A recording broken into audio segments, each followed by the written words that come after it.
You own your roof. You paid for it. So when you buy a set of solar panels and carry them up there yourself, you'd assume that's the end of the story. It isn't. In a lot of places, the moment you flip that system on, you're already breaking the law, and you don't even know it yet. Here's the situation. A homeowner sees their electric bill climbing every month. They do the math, price out a solar system, and think, I own this house. I own this roof. This should be simple. Buy the panels. Put them up. Start saving money. That's the whole plan in their head. And here's the part almost nobody explains clearly before they start. Installing solar panels yourself is completely legal. There's no rule against that. But installing them and actually being allowed to use them, to connect them to your home's wiring and send power into the grid, are two very different things. You can do the first one on a Saturday afternoon. The second one runs through a process most homeowners never see coming. Think of it like buying a car. Owning the car is easy. Driving it on public roads legally is a separate matter, with its own paperwork, its own inspections, its own rules you didn't get to write. Solar works the same way, except most people don't realize that until they're already elbow deep in panels and wiring. So who actually decides whether you're allowed to turn your system on? It's not one authority. It's three, stacked on top of each other, and any one of them can stop you. The first is your homeowners association, if you have one. Around half of American communities are managed by an HOA, and roughly half of US states have some kind of law limiting how much that HOA can restrict solar. Notice the wording there. Limiting, not eliminating. Even in states with these protections, an HOA can usually still tell you where the panels go, what they need to look like, and whether they can be seen from the street. In states without any of these laws, states like Alabama, Mississippi, Nebraska, Oklahoma, Pennsylvania, and South Carolina, an HOA has a lot more room to say no. And here's the part that catches people off guard. Even where the law is supposed to protect you, enforcement isn't automatic. Homeowners have had solar installed with full county approval, only to get a fine letter from their own HOA weeks later over paperwork nobody realized was missing. That's layer one. Layer two is your local government, and this one applies no matter where you live. Nearly every city and county requires a building permit and an electrical permit before a solar system can be legally connected. This isn't bureaucracy for its own sake. A structural permit checks whether your roof can actually hold the weight and survive high wind. An electrical permit checks that the wiring won't start a fire, or electrocute a firefighter who has no idea there's a second power source sitting on your roof during an emergency. Those are real risks. The permit exists because of them. Then there's layer three, the one almost nobody mentions until they're already deep into the process. Even after your permits are approved and your system passes inspection, you still need something called an interconnection agreement from your utility company. Without it, your utility can simply refuse to let your panels send power into the grid or give you credit for what you produce. Which means you could have a fully installed, fully working solar system sitting on your roof, and legally, it's not allowed to do anything. It just sits there, expensive, and idle. So now picture all three of these running at once. Your HOA has its own process. Your county has its own process. Your utility has its own process. None of them are required to move quickly, and none of them are required to talk to each other. That's the real problem here. It's not that solar is illegal. It's that there is no single yes. There are three separate yeses from three separate authorities, and your zip code decides how hard each one is going to be. Now here's where it gets expensive for the people who decide to skip all that. If you install a system without the right permits, and someone finds out, and someone usually does, the consequences aren't limited to a small fine and a stern letter. Reported penalties for unpermitted solar work in the US have ranged from around $500 on the low end, up into the thousands, and in some documented cases, as high as $10,000, depending on the city, the severity of the violation, and how the local building department chooses to handle it. One homeowner in California put up a small, off-grid system with no permit at all.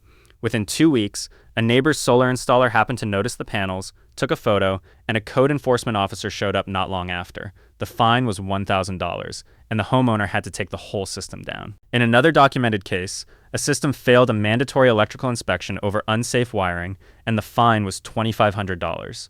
A separate commercial installation was hit with a $10,000 fine and a forced removal order because the mounting didn't meet local structural code, and a fine is often just the beginning. In a lot of jurisdictions, if the building department decides your system can't be brought up to code, you're not asked to fix it. You're ordered to remove it completely at your own expense. All that money, gone, and you're back to square one. Here's another consequence people rarely think about until it happens to them. Your homeowner's insurance policy usually assumes that any major system attached to your house was installed to code. If your solar system wasn't permitted and something goes wrong, a fire, a roof leak, storm damage, your insurer may have grounds to deny that part of your claim, or in some cases, deny the whole thing. Solar equipment manufacturers can do something similar. Many roofing warranties are voided the moment something is installed on that roof without following the proper code. And then there's the one that catches people years later, when they've almost forgotten the panels were ever a legal gray area: selling the house. Home inspectors check permit history. So do title companies. If a buyer's inspector finds an unpermitted solar system, that sale can slow down, or the buyer can demand a lower price, or walk away entirely. In most states, sellers are required to disclose known issues like this. Leave it out, and you can be dealing with a lawsuit long after the closing papers are signed. So how do people actually get caught if nobody ever comes to inspect the roof? A lot of it comes down to something most homeowners never think about: aerial and satellite imagery. Some local governments, Los Angeles is one documented example, now use imagery of entire neighborhoods to compare against official property records, flagging anything that shows up in the photo but not on paper. It's mostly used to catch general unpermitted construction, additions, extra structures, anything that changed the shape of a property without a matching permit.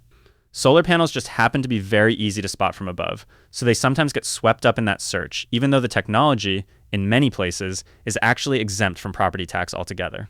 Which means the system meant to catch tax dodgers ends up catching solar installs anyway, for reasons that have nothing to do with taxes at all. And beyond the cameras in the sky, there's a much simpler method that still works: a neighbor or a competing solar company noticing a rough-looking install and reporting it.